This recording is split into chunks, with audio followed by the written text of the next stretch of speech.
Okay. My story starts in the lovely city of Philadelphia, where I am from, and I pinned my neighborhood, Germantown, which is like northwest Philly. Um, I've lived there my entire life. I've actually lived in the same house my entire life.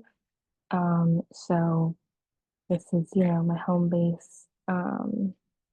Got its charm and some not so charming things about it. But it is my neighborhood and I do love it.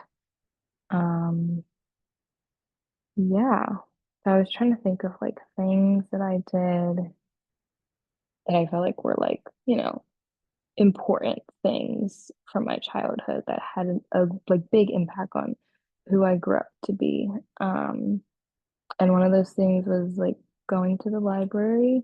My mom made it a priority for us to just go to the library and read.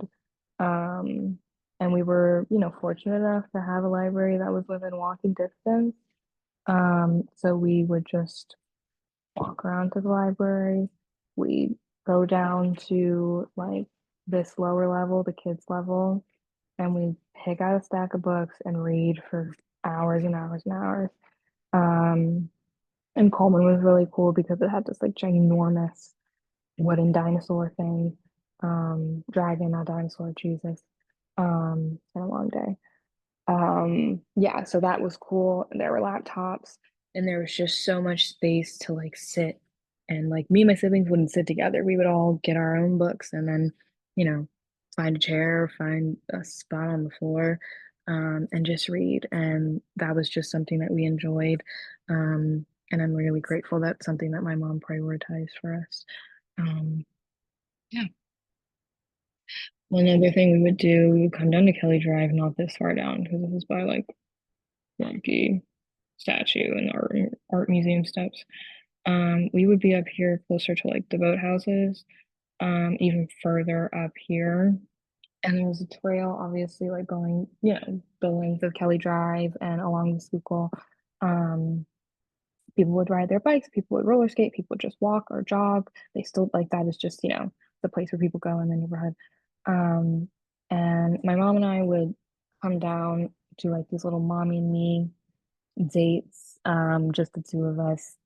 We would get breakfast from Whole Foods and then we would like sit on the grass and just like look at the water, watch people rowing their boats. We would feed the geese, which I know we were not supposed to do now, but that's what we did when I was younger.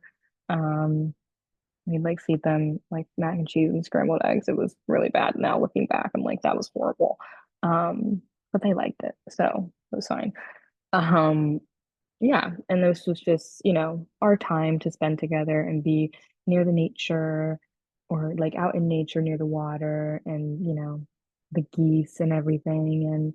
And growing up in a single parent household, there's some sacrifices that, whoops.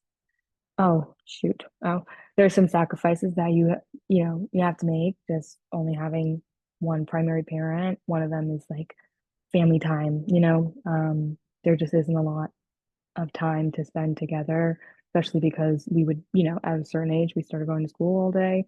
My mom worked until 6 p.m. So we were at my Nana's house most like days after school until we were old enough to be at home by ourselves. So yeah, it's something that my mom tried to do just so that she could kind of fill some of those gaps that were left by our family situation. Um, my significant schooling starts in fourth grade. Everything before that was kind of whatever. So yeah, I went to Green Tree Friend School from fourth to eighth grade. It was a private Quaker school. It had its problems, but it did have a really great science like program and science teacher. He's still my favorite, one of my favorite teachers, and my absolute favorite science teacher that I've ever had. One thing about him, he would do these like rap parodies um, of like songs that like were popular. Um, and that we knew, and he would like write new lyrics to them based off like whatever science topic we were learning about. He would like dress up in the closet and then pop out and be like his little alter ego. And then he'd go back in the closet and then come back out and was like, oh my God, did I miss him? So it was like absolutely corny, so corny, but we really enjoyed it and he made learning really fun. So I appreciate him for that because that was like the last time or the only time that I really enjoyed science ever. Um, Oddly enough, I went to a high school called Science Leadership Academy.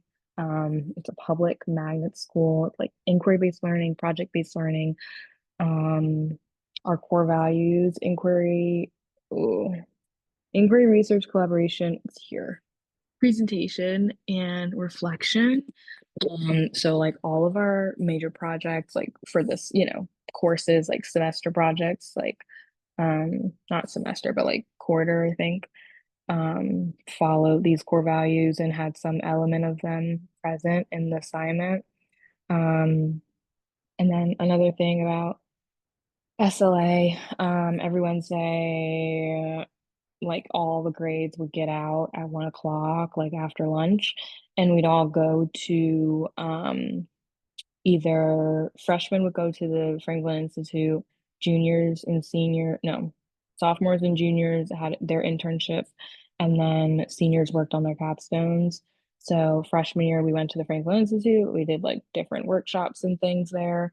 Um, my first internship I did at my like old middle school, and then I worked at a preschool downtown. Which was like the first time that I kind of realized I wanted to work with like the younger kids. I had like just a great experience working there, and I felt like this is what I want to do with my life.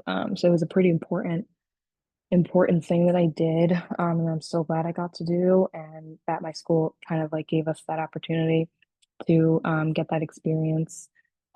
Because who knows where I would be without it. Talk about that, talk about that. That's just where the daycare was. And now I'm here, the University of Pittsburgh, and currently doing placements. My first placement was in kindergarten at Liberty, and it was a great experience. As for like the science education, we only went to science a couple times. Like it just Um, whenever we had that block, we weren't able to go for whatever reason. Most days it was because someone was out and someone had to cover, and so then that affected kind of like almost everyone else's schedule in the building. And then science, not that it's a special, it is a core class, but it is sometimes treated as and seen as a special, it feels like. Um, and So, we really didn't have science more than once. And I remember one of the classes we had, one of the times we did go to science, there was a fire drill. So, at least for the semester that I was there, science didn't really happen. And then I've been at Phazon last semester and this semester, and even a change from last semester to this semester in terms of science is that there is no science teacher at Phazon anymore. She was moved to first grade, and there was no like budget for a new science teacher. So all of the other like grade level teachers are taking science on as a part of their responsibilities, which is unfortunate because I feel like it's such an important class and it enriches students in so many different ways. Specifically like through the integration of literacy and math. I feel like it's pushed to the side because it's not math and it's not literacy, so it's not really seen as important, especially because we're in sort of a crisis where those two like domains are considered. But if students are struggling in math and literacy, then they're also just, by default struggling in science as well. And although we test it, um, it's still kind of seen and treated as a special, like I said. Um, but yeah, that is my story, very abridged. And I feel like I was talking for a long time, but